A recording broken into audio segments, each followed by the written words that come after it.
सीढ़ियाँ उन्हें मुबारक हो जिन्हें सिर्फ छत तक जाना है। सीढ़ियाँ उन्हें मुबारक हो जिन्हें सिर्फ छत तक जाना है। मेरी मंजिल तो आसमान है, रास्ता मुझे खुद बनाना है। चलिए आज आपको हम बताते हैं गणित की बेसिक जानकारी में अभाज्य गुणनखंड, लस और मस। इससे पहले वाले वीडियो में हम लोग अभाज्य गुणनखंड क्या है या किसे कहते हैं या किसी संख्या का अभाज्य गुणनखंड हम कैसे निकालते हैं, इससे पहले वाले वीडियो में हम लोग देख चुके हैं। और इस वीडियो में अभाज्य गुणनखंड विधि से हम लोग कुछ संख्याओं का लस और मस यानी कि एचसीएफ और एलसीएम निकालना सीखेंगे। तो बाबू आपको जब भी लस यानी कि एचसीएफ और एलसीएम निकालना हो, यानी लस और मस यदि निकालना हो, तो कम से कम आपको दो संख्या चाहिए, यानी कि दो संख्याओं का हम लोग लस या मस निकाल सकते हैं, या दो से अधिक संख्या होनी चाहिए। तो आपको अगर क्वेश्चन में अगर दे दे, जैसे मान लीजिए क्वेश्चन ले रहे हैं, 12 हो गया मान लीजिए कि, और यहाँ पे एक 20 ले लिए, ठीक है ना, छोटा छोटा भी संख्या लिया है। तो 12 और 20 अगर आपको दो संख्या दिया जाए, इन दोनों संख्याओं को अगर आपसे कहा जाए कि इसका एचसीएफ और एलसीएम अभाज्य गुणनखंड विधि से बताइए, तो क्या कीजिएगा? सबसे पहले आप दोनों संख्याओं का अभाज्य गुणनखंड निकालिएगा। तो हम 12 का अभाज्य गुणनखंड आराम से यहाँ निकालेंगे। ऐसे काम कीजिएगा, इसको लिखिएगा, हल लिख तब बनेगा। तो हम 12 का अभाज्य गुणनखंड निकालेंगे, तो 2 से सबसे पहले कटाया जाता है, यानी कि आपको अभाज्य गुणनखंड कलम सिखा दिए थे कैसे बनाया जाता है, निकाला जाता है कि संख्या का, वैसे निकालेंगे। फिर 2 से 3 बार में हो गया। फिर यहाँ बगल में इसकी 20 का भी अभाज्य गुणनखंड आराम से आप यहाँ पे निकाल लीजिएगा। तो 20 का निकालेंगे तो 2 से 10 बार में, फिर 2 से या 5 बार में, ठीक है ना। अब यह नहीं कटने वाला है, तो हम यहाँ पे अलग अलग लिखेंगे कि 12 का अभाज्य गुणनखंड, और लिख देने पर मतलब अभाज्य हो जाएगा, और यहाँ पे गुण लिख के यहाँ बिंदु दे दिए, ठीक है ना। अभाज्य गुणनखंड बराबर क्या है बाबू? 2 गुना 2 गुना 3। अगर यहाँ पे फिर कहा जाए कि 20 का, ठीक है ना, जिन जिन संख्याओं का आप एचसीएफ और एलसीएम निकालना चाहते हैं उन संख्याओं का अभाज्य गुणनखंड निकाल दीजिएगा, और फिर यहाँ पे दोनों को एक लाइन से यहाँ पे सजा दीजिएगा, ठीक है ना।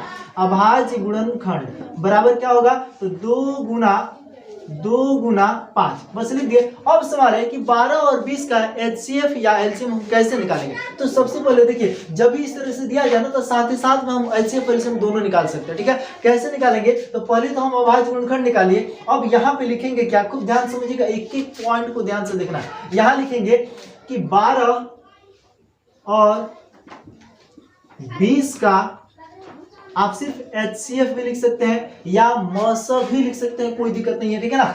मस बराबर या एचसीएफ बराबर, ध्यान दीजिए क्या होगा। तो देखिए एचसीएफ बहुत अच्छा लिखा है। एचसीएफ क्या है? बहुत अच्छा लिखा है ना रे, बिल्कुल ही खराब है, अच्छा नहीं है, बिल्कुल खराब है। जानते हो कैसे? उस दूसरा क्या कहता है कि 12 का अभाज्य गुणनखंड जो आप इतना लिखे हैं, 20 का इतना लिखे हैं, तो कहता है क्या कि जो संख्या दोनों में होगा उसी को हम लेंगे, उसी को लिखेंगे, ठीक है ना। तो यहाँ पे हम देख रहे हैं क्या कि 2 इसमें भी है तो 2 इसमें भी है कि नहीं है, अगर एक और 2 इसमें है तो एक और 2 इसमें है कि नहीं है। तो जो दोनों में होगा उसके बदले में एक वो यहाँ लिखा जाएगा। तो ध्यान दीजिएगा, तो 2 इसमें भी है 2 इसमें, तो इन दोनों 2 के बदले में बाबू 1 2 यहाँ हम लिख देते हैं। बोलिए यहाँ तक किसी को दिक्कत है? अच्छा, फिर देखिए इसको हम बनाने के लिए, इसको अगर हम चाहें तो इसे घेर कर आपको दिखा सकते हैं कि देखिए दोनों में 2 है तो दोनों 2 के बदले में 1 2 लिखेंगे। फिर अगर और कोई संख्या दोनों में होगा तो उसको लिखने के लिए यहाँ गुना का चिन्ह दिया जाएगा, और फिर और संख्या जो दोनों में होगा उसको लिखेंगे। फिर उसके बाद और होगा तो फिर गुना दे दे के ऐसे लिखेंगे, ठीक है। अगर नहीं हुआ तो यही आंसर हो जाएगा। लेकिन देख रहे हैं क्या कि 2 इसमें भी फिर इसमें भी 2 है, यानी कि एक और 2 मिल गया हमको, ठीक है ना। तो जब एक और मिल रहा है तो दोनों 2 के बदले में क्या लिखना है बाबू? 1 लिखना है, ठीक है ना। तो यहाँ लिखेंगे गुना और फिर दोनों 2 के बदले में 1 2। अब देख रहे हैं इसमें 3 है तो इसमें है, इसमें 5 है तो इसमें है। जो दोनों में नहीं होगा ना बाबू, उसको कहता है बात तुमको नहीं पूछेंगे, उसको लिखवे नहीं करेगा।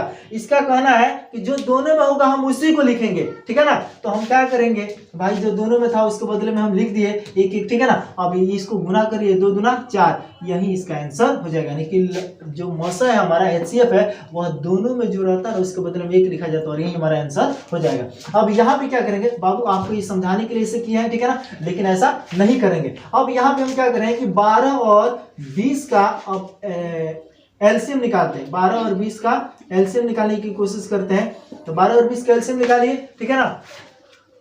यहाँ पे 12 20 का एलसीएम कैसे निकालेंगे? तो कहता है क्या कि दोनों में 2 है, ठीक है ना।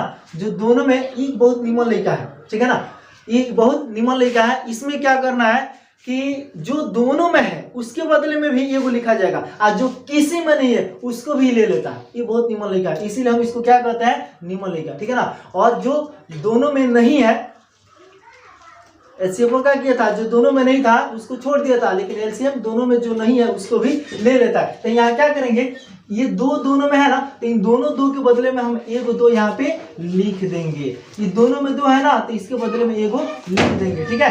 लेकिन यहाँ देख रहे हैं कि 3 और 5, 3 न इसमें है, ये जो 5 इसमें है तो इसमें नहीं है। तो ये कहता है कि बा काहे रोत रसम, हम माने नो, हम ना मतलब LCM कहता है अगर इन नहीं लिया, जो किसी में नहीं है हम उसको भी लिखेंगे, यानी कि जिसका जोड़ा अगर नहीं लगा है उसको भी लिखता है, ठीक है ना।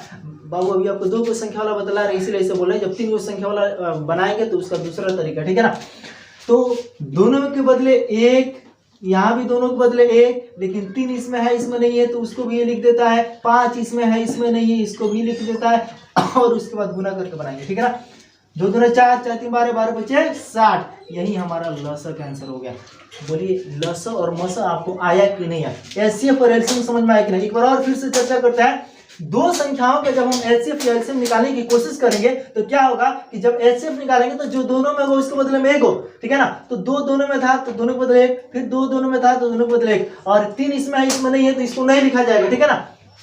HCF का सिस्टम ये है और इसी तरीके से बनेगा।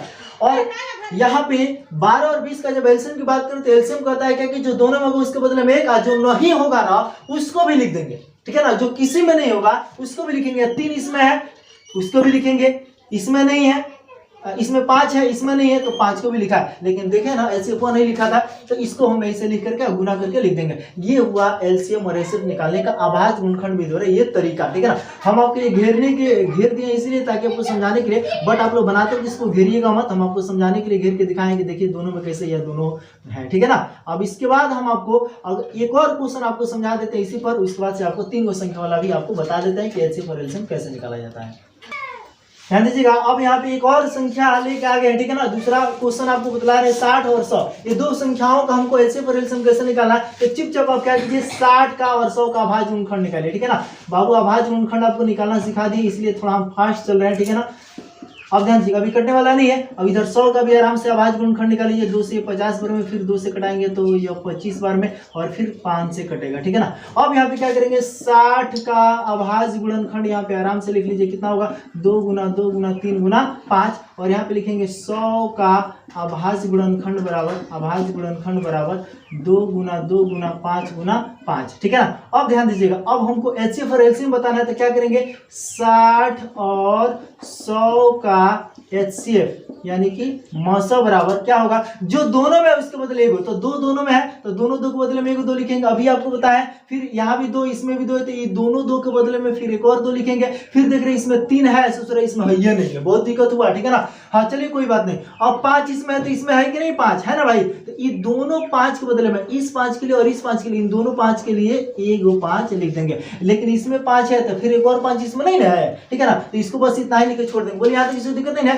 अब इसको गुना कीजिए 2 दूना 4 4 5 20, यानी कि इसका जो मस का आंसर होगा वो 20 होगा, ठीक है ना। अब बात करें अगर 60 और 100 का लस क्या होगा, 60 और 100 का लस क्या होगा, तो ध्यान दीजिएगा इसके LCM निकालने की अगर हम कोशिश करें तो देखिए LCM तो बहुत निमन लिखा है, क्योंकि जो दोनों में रहता है उसको बदले 1, जो किसी में नहीं रहता उसको भी लिख लेता है। तो ये दोनों 2 के बदले में 1 2, फिर इन दोनों 2 के बदले में 1 2, और इसमें 3 है और इसमें नहीं है तो ये कहता है कि खिसा मत चला आओ हम तुमको तो लिखबे करेंगे, ठीक है ना। ये लिखेगा ये दोनों 5 के बदले में 1 5, लेकिन अब भाई कहता हम अकेले पहुंच गए नहीं दादा हम के न जाए, तो कहेगा हिन्ने आई, ठीक है ना। इसको भी बुला लेगा। बोले किसी दिक्कत है। अब सबको गुना के 2 दूना 4 4 3 12 12 60 6 5 30 यानी कि 300 हो जाएगा, ठीक है ना। और इस तरह से हमारा LCM का आंसर होगा। तो उम्मीद करते हैं कि शायद आपको दो संख्याओं का लस और मस अभाज्य गुणनखंड विधि द्वारा समझ में आ गया है, और इसके बाद हम आपको 3 संख्या वाला अभाज्य गुणनखंड विधि से लस और मस बताते हैं, ठीक है।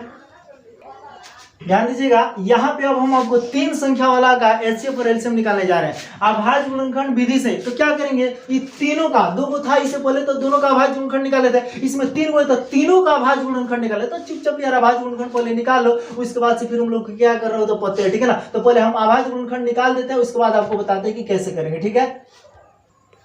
देखिए यहाँ पे 40 का अभाज्य गुणनखंड निकाल दिए 2 से 20 वर्ग में, 2 से फिर 10 वर्ग में, 2 से 5 वर्ग में, फिर यहाँ 50 के भी अभाज्य गुणनखंड निकाल दिए, फिर यहाँ 120 का भी अभाज्य गुणनखंड निकाल दिए। चूंकि अभाज्य गुणनखंड आपको आता है, यहाँ पे क्या किया 40 का अभाज्य गुणनखंड लिख दिए कि 2 2 3 बार आया, फिर उसके बाद 5, फिर 50 का अभाज्य गुणनखंड यहाँ लिख दिए 2 5 5, फिर यहाँ पे 120 का अभाज्य गुणनखंड लिख 2 2 2, फिर 3 5, ठीक है ना। सबको गुना के संबंध में हम लोग लिखते हैं। उसके बाद ध्यान दीजिएगा, अब 40 50 और 120 का एचसीएफ मुझे बताना है कि क्या होगा, यानी कि मौसम क्या होगा। तो ध्यान दीजिएगा, एचसीएफ तो हम बोले ना कि बहुत थोड़ा सा बेहुदा है, ठीक है ना। वो कहता है कि अब 2 को था ना, तो दोनों में जो होगा उसी को लेगा। इसमें अब 3 को है, तो इसमें भी कहता है कि जो तीनों में होगा हम उसी के बदले में एगो लिखेंगे, ठीक है ना। तो देख रहे हैं क्या कि 2 इसमें भी है, 2 इसमें भी है, 2 इसमें भी, ये तीनों 2 के बदले वो एगो 2 लिखेगा। कितना लिखेगा बाबू, एगो 2 लिख दिए।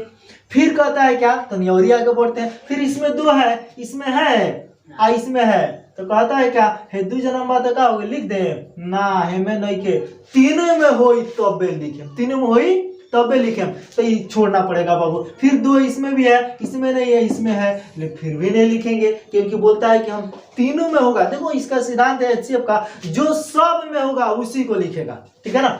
अब यहाँ ध्यान दीजिएगा, 5 इसमें है, 5 इसमें भी है, 5 इसमें, बाप रे बाप, अब जाके मिला ना, ठीक है ना। तो यहाँ लिखेंगे गुना, देखिए 5, ठीक है ना। कभी कभी ऐसा भी होता है कि कभी कभी की संख्याओं का अभाज्य गुणनखंड निकालिएगा तो किसी में एक भी मैच नहीं करे, एक को ना बेटा एक जैसा, तो उस स्थिति में कुछ नहीं रहता तो एक रहता है। क्या, एक रहता है। जब कुछ नहीं मिले, जैसे मान लो कैसे हम इसमें 2 है, इसमें नहीं है, इसमें है, तो अगर कभी कभी किसी में जब नहीं मिलेगा ना, कोई मैच नहीं करेगा, तो उस स्थिति में कुछ नहीं रहता तो एक रहता है, ठीक है ना। क्योंकि 1 से हर संख्या करती है, तो उस मौसम का आंसर क्या हो जाता है 1। तो यहाँ पे हम देखिए कि 2 तीनों में है तो उसके बदले 1, और 5 इस तीनों में तो उसके बदले में 1 और 5, और ये बाकी जो है इसमें है, इसमें है, तो इसमें नहीं है, इसलिए नहीं लिखे हैं। तो यहाँ पे दोनों को गुना करके 2 5 10, ये हमारा मौसम का आंसर हो गया, यानी कि एचसीएफ। बात करें अगर एलसीएम की, यानी कि लसा कैसे निकलेगा, तो लसा बहुत निमन लड़का कहता है कि भाई जौन सब में हो ओकरा बदले एगो, आ जौन दुइयो को में मैच कर जाए ओकरो बदले में एगो, जौन कोनो में नहीं होगा ओकरा के सोझे लिख देंगे। समझे कि नहीं समझे। जैसे आप लोग लसा जब आप बनाते हैं तो कम से कम 2 को कटता है तो कटाते हैं कि नहीं कटाते हैं, कटाते हैं ना। ठीक उसी तरह से अगर तीनों में नहीं है कोई बात नहीं, कम से कम दुइयो को में होगा ना, तब वो उसके बदले में एक को लिखेंगे। समझ में आ रहा है कि नहीं आ रहा है भाई। वीडियो देखने वाले आपको समझ में आ रहा है कि नहीं भाई, ठीक है ना। उम्मीद करते हैं कि आपको समझ में आ रहा होगा, इसलिए ध्यान से देखिए, वीडियो को भगाइएगा मत, ध्यान से देखिएगा। देखिए यहाँ पे ये तीनों 2 के बदले में हम 1 2 लिखेंगे, फिर गुना, फिर इसमें 2 है, इसमें नहीं है, इसमें है, तो ये दोनों हाई हाई, ये दोनों के बदले में हम क्या लिखेंगे बाबू, 1 2 लिखेंगे। दिमाग में रखते जाइए सब बातों को, ठीक है ना। फिर इस 2 के पास आएंगे तो इसमें है, इसमें नहीं है, इसमें है ना भाई, तो इन दोनों 2 के बदले में कई 2 लिखेंगे बाबू, 1 2 लिखेंगे। अब चलिए इस 5 पर चलते हैं। अगर मान लीजिए अगर इस 5 को अगर आप छोड़ देते, किनारे किनारे वाले 5 को ले लेते हैं, तो इस 5 के, इस 5 के, इस 5 के, तीनों 5 के बदले में हम क्या लिख दिए, 1 5 लिख दिए। अब बारी है इसमें का एक और 5 बचा हुआ है, तो जब यह किसी में नहीं मिलेगा, अगर इसमें भी अगर एक और ही 5 रहता तो दोनों 5 के बदले में 1 लिख देते, लेकिन नहीं है तो इस 5 को भी हम यहाँ जरूर लिखेंगे ही लिखेंगे। उसके बाद आपको बता दें, फिर यहाँ पे 3 है, इसमें नहीं है, इसमें नहीं है, तो ये 3 को भी हम जरूर लिखेंगे भाई। तो 5 लिखा ही गया है, ठीक है ना भाई। अब क्या करेंगे, सबको गुना करेंगे। फिर से एक बार और आपको बता दें, ये तीनों 2 के बदले में 1 2, यह 2 इसमें नहीं है, इसमें, तो ये दोनों 2 के बदले में 1 2, बोला ना कि लसन में कम से कम दुइयों को में मैच करके तो लिखा जाएगा, और तीनों को में हो तब भी लिखाएगा, ठीक है ना। तीनों के बदले में 1 अच्छा ना, तो कम से कम दुइयों को में 1, लेकिन मौसम है सब में होगा तब लिखा जाएगा उसको, ठीक है ना। तो दोनों 2, ये दोनों 2 के बदले में 1 2, फिर इसमें भी 2 है, इसमें भी 2, ये दोनों 2 के बदले में 1 और 2, ये 5, ये 5, ये 5, ये तीनों 5 के बदले में 1 5 लिख दिया, लेकिन इसमें 1 5 ये बच गया तो इसको भी यहाँ लिख दिया। इसमें 3 है जो बाकी किसी में नहीं थे, 3 को भी लिख दिया, और बाकी सबको यहाँ गुना करके लिखे तो 2 दूना 4 4 8 8 5 40, 40 25 200 200 3 600, हमारा 600 क्या हो जाएगा, इसका राइट आंसर हो जाएगा, ठीक है ना। और यहाँ पे 600 हमारा आंसर हो गया। तो उम्मीद करते हैं इसी तरह से बाबू आपको और 3 संख्या वाला जब आपको मौसा से कहेगा निकालने के लिए, तो आप तीनों का अभाज्य गुणनखंड निकाल दीजिएगा। अभाज्य गुणनखंड निकालने के बाद में आराम से यहाँ 40 50 ये जो भी संख्या है उसका मौसा लिखिए, चाहे एचसीएफ लिखिए, लसा लिखिए, चाहे एलसीएम लिखिए, बराबर जो तरीका आपको बताएं कि जो सब में होगा उसके बदले में 1 होगा एचसीएफ के लिए, और जो कम से कम अगर 3 का निकालना तो कम से कम 2 में होना चाहिए, तो उसके बदले में 1 होगा। जो नहीं होगा उसको भी लिख देंगे किसमें, एलसीएम में, और बाकी को गुना करके लिख लीजिएगा, हो गया आंसर। इसी तरह से तो बनता है। तो उम्मीद करते हैं कि आपको अभाज्य गुणनखंड विधि द्वारा ल स और म स निकालना या बनाना आ गया।